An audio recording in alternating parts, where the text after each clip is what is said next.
Hey, this is Mimi. And this is Lee. And in this episode of Getting Rich After Divorce, we talk about, are you hiding? And this is about how your self-image and body image impact your brand and vice versa. Yeah, I love this, Lee. We talk a lot about, why a woman doesn't start her business. Yes.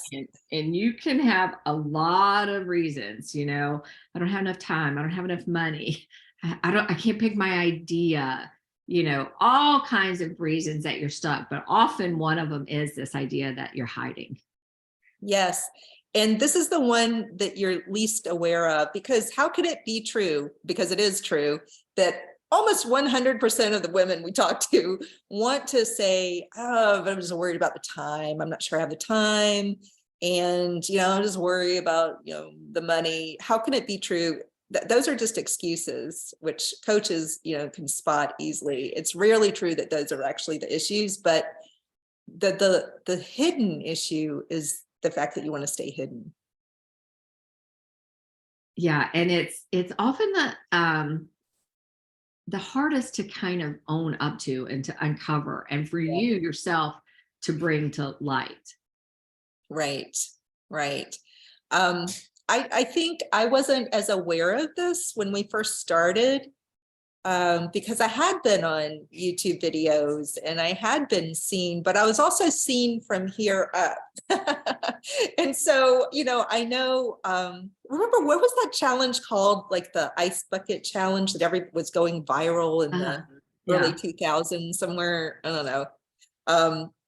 Somebody on my YouTube channel is like, why aren't you doing this? And they said something kind of smarmy, like you should be in a bikini doing it. And I'm like, what?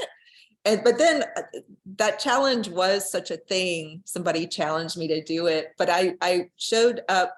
I allowed the camera to see me from head to toe, but I was wearing like a maxi dress. Yeah. And the first photo shoot that our company had, like we hired a photographer and we were out there trying to, coordinate clothing and pick backdrops and all that stuff. But we were so physically uncomfortable with this, Mimi. Do you remember that day? Yeah. And I think it really threw our photographer off. I don't think he knew how to put us at ease. So our best pictures from that shoot are one where we're far away, or two where we're looking down and looking at something else, or there were some awkward pictures. Yeah. And I think because he knew we were so self-conscious, I think he was trying to do a good thing. He airbrushed the living Jesus out of us. I mean, my face just looks like a blur. It's like if you have like one of those filters that's just way too blurry. That's how some of these photos look. Because I think he was trying to help us feel better about ourselves or whatever. But the photos ended up not being as awesome as they could have because of our extreme discomfort with it. And also, I think he was overcompensating for our discomfort and airbrushed us to just bits. Yeah. And I think that it comes to us natural, right? Like, how many women do you say, like, I'm not in hardly any of my family photos because I prefer to be the one taking the pictures. That's definitely me. And that when I see myself from vacation pictures, I'm just like, all I can see is everything negative, so I really have had to work in the last couple of years to like, no, look at where you are and who you're with and how much fun you're having. But it's, I think it comes natural to women not to like their physical appearance, so to feel uncomfortable with it. And there's this thought, if you're using them for business, that, oh my gosh, I'm going to put this picture out on the internet and the whole world is going to see it. Like soon it's like 200 million people have viewed your awkward photo at the art museum or something. And it's like, wouldn't that have been lovely? Yeah, that's what you want to have happen. You want to get that many people, but the chances are, it's not going to be worldwide. You're not going to go viral. And in this day and age, Mimi and I have talked about this in this podcast. I think we definitely, talk about this with our students, that the future of business is that the businesses and the individuals who show themselves and let people get to know them, however that is, it might be in tons of photos, it might be in tons of videos, or it may just be exposing themselves, becoming seen. And so if you're hiding for whatever reason, it could be just some self-image issues, it could be body image. It doesn't have to be about body, because some people are a little more comfortable in their bodies than I perhaps have been. But it could be your education level, or the way you speak, or just something else that makes you feel like you want to hide. And when you've got to be your brand, which is increasingly the case, that you are your brand, how do you resolve that? It certainly is, we want to be clear, resolvable. We had many Mimi and I had body image issues more than self-image, I would say. I don't know, Mimi, you might disagree, but I feel like ours was more body image related. And so it was hard for us to be pushed in front of a camera, or in a video setting. We just were always trying to find ways to camouflage. And so you can't be your true, authentic self, your full, shining, glowing, wonderful, genius self, if your part of you is hiding. And this will impact your brand. So, what we want to talk about is that this is a reality for so many women. And it's something you can work through. It's something you can work through. Absolutely. You can still start your business, even with a low self-image. You can start putting your feet one foot in front of the other. And then you slowly, like Mimi and I didn't change overnight. It was an evolution. Right, Mimi? Yeah. And I think it's the idea that nowadays people want to know more about the company and who's behind it that they're giving their money to.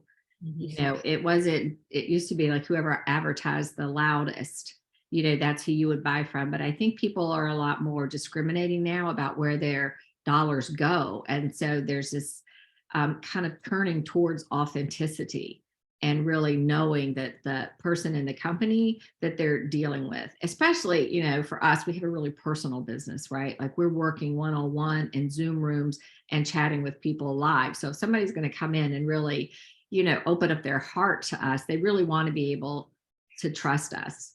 So it's that idea of, we have the products that we sell, we have the courses that we sell, the things that we sell, but people want to trust us, and I think feel comfortable that we know and love and trust them, and we're giving and offering, from a place of real caring.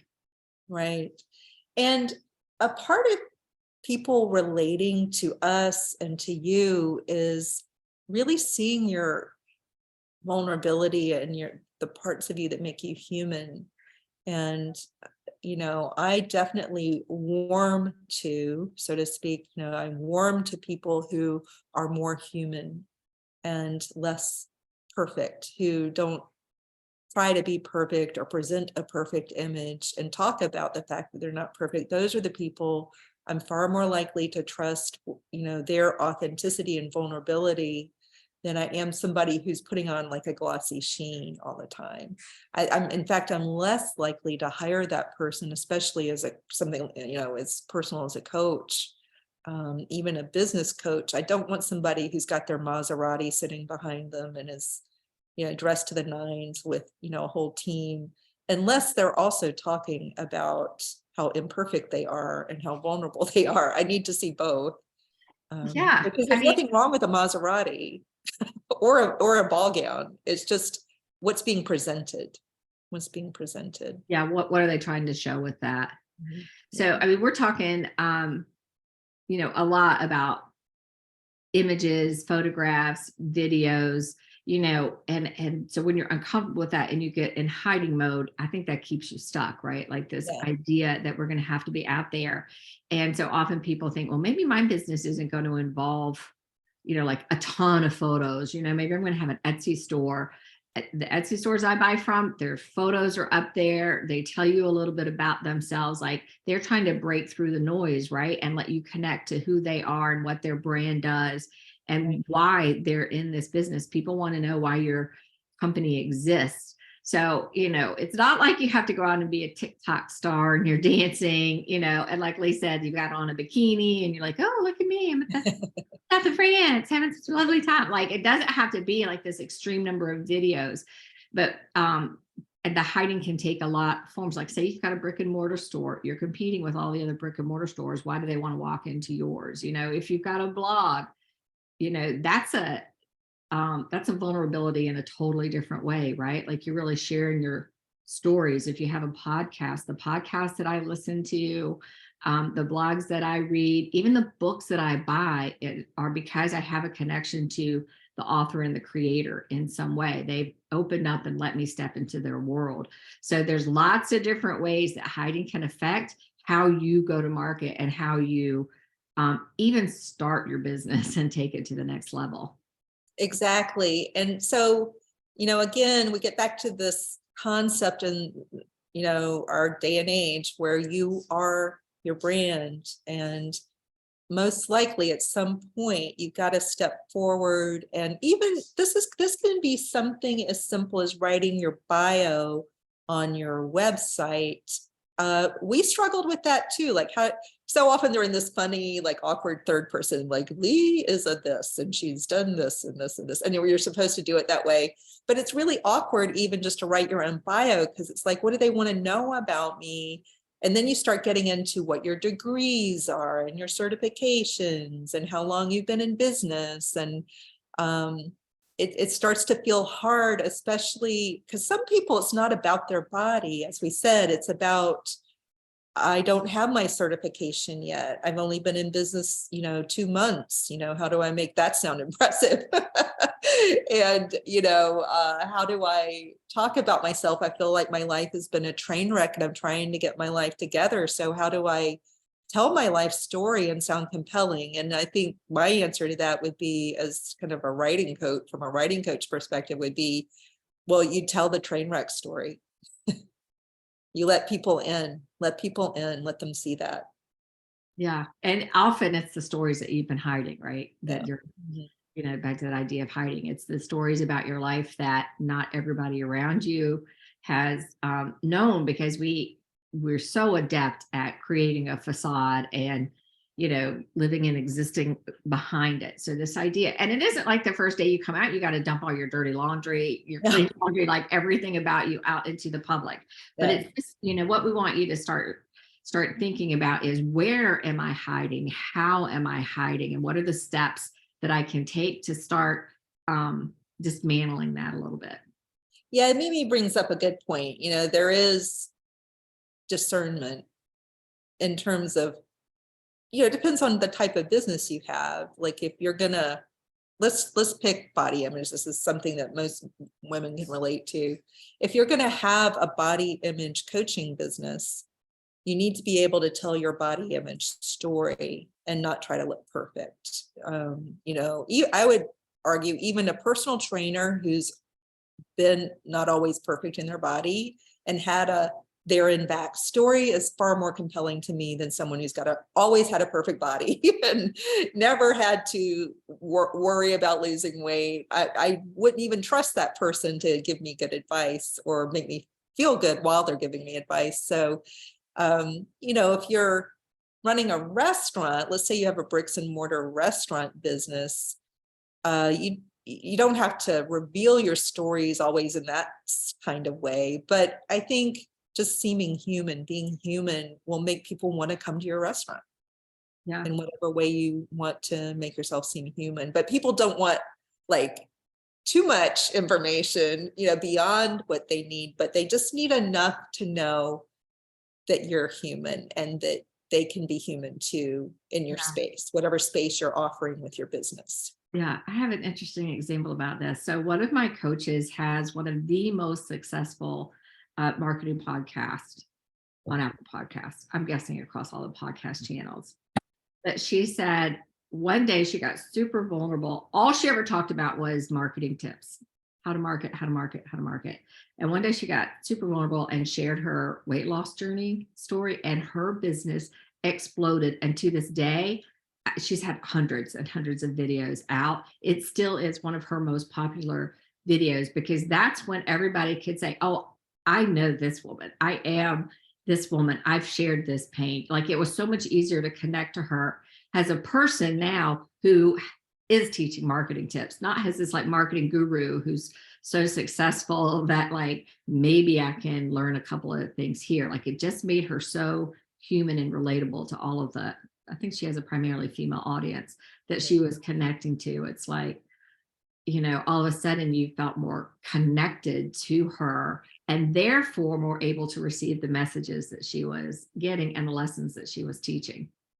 Yeah, it's because you can think if you have like a marketing guru that you follow, and you're like, wow, what people tend to do themselves, especially women, is, I mean, but she's just like that. Like there's something about her. She's just always been successful. There's some special magic she has that I don't have. And so when she could share this journey of imperfection and her struggle with it, her own idea of imperfection. I think she's perfect as she is, Yeah. but it's her perception of imperfection and the struggle she had with it.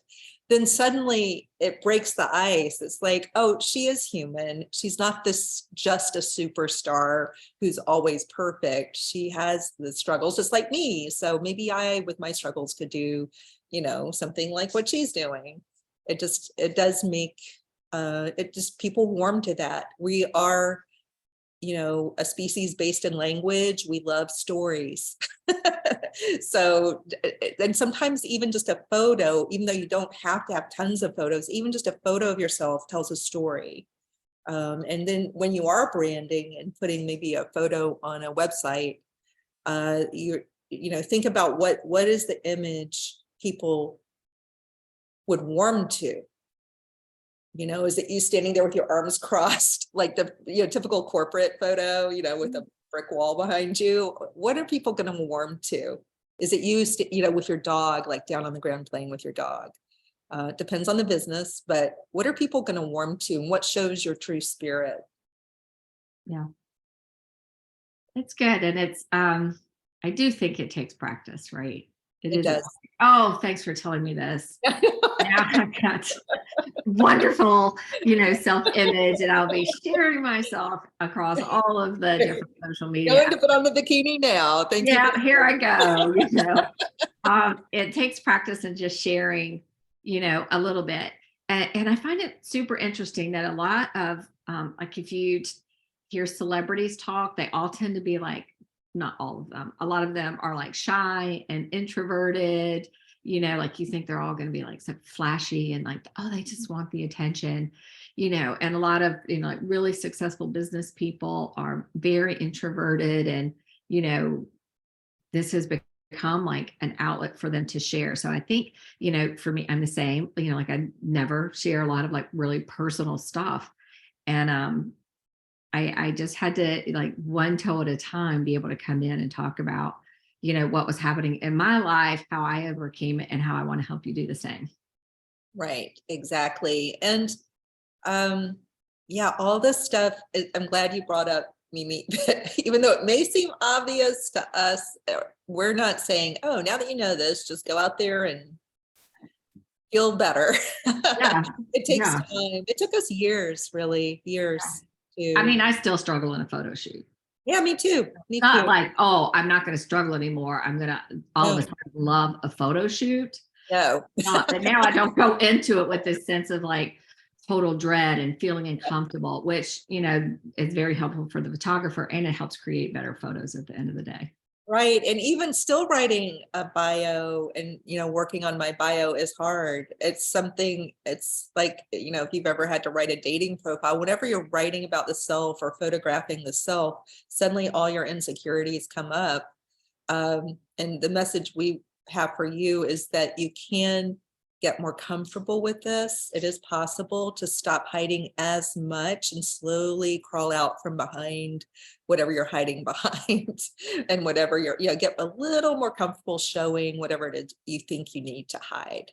Yeah, I And think that's it, Lee. Like, uncover what it is that you're trying to hide, mhm. because I can guarantee you it's really It's nothing everybody else is always already dealing with in some level. It's probably the thing you want to hide the most is probably what people are going to resonate with about you the most. Yeah. And, for the people who it's not body image, but maybe it's like, well, I just started my business, so I can't say I've been in business for 20 years. So maybe it's more just this insecurity about you're not enough somehow to start a business.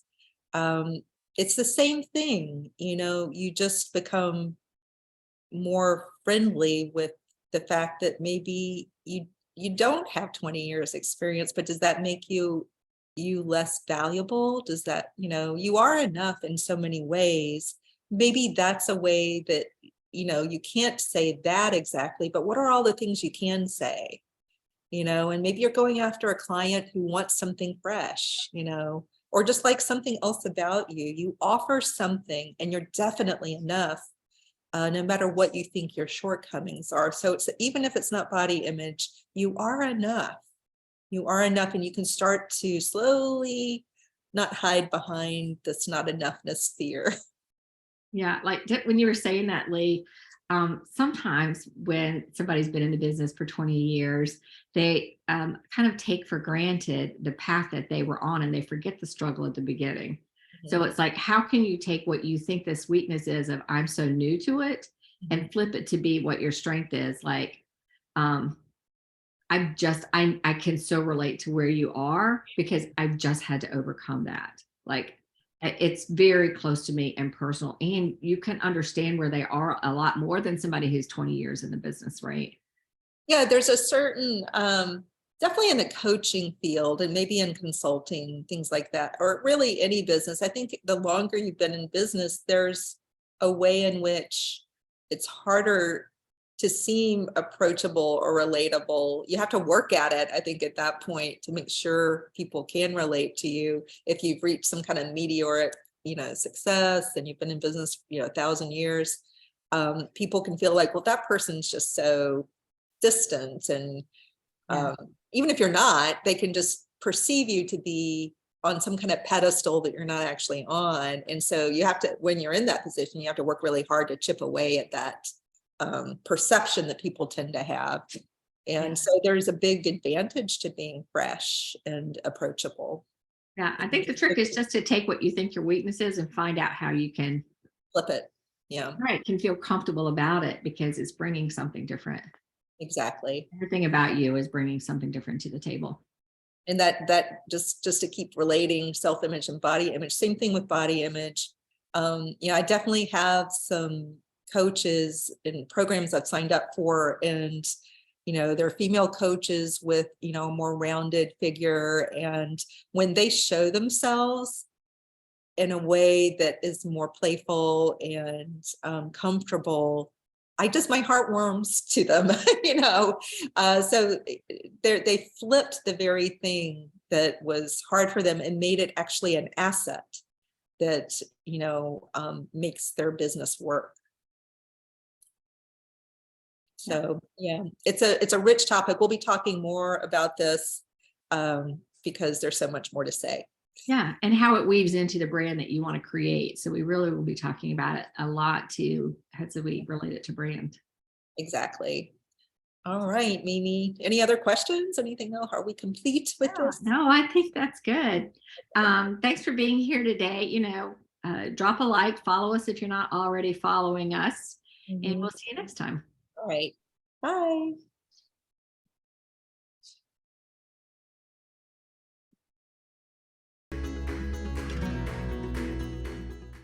Thank you for listening to Getting Rich After Divorce. We're so happy you were here. We truly value each and every one of you. Yes, we sure do. And be sure to subscribe to us wherever you're catching us, whether it's on, through a podcast platform or on YouTube. Please subscribe and give us a 5-star rating if you feel you deserve that. And join our community so you get updates and stick with us.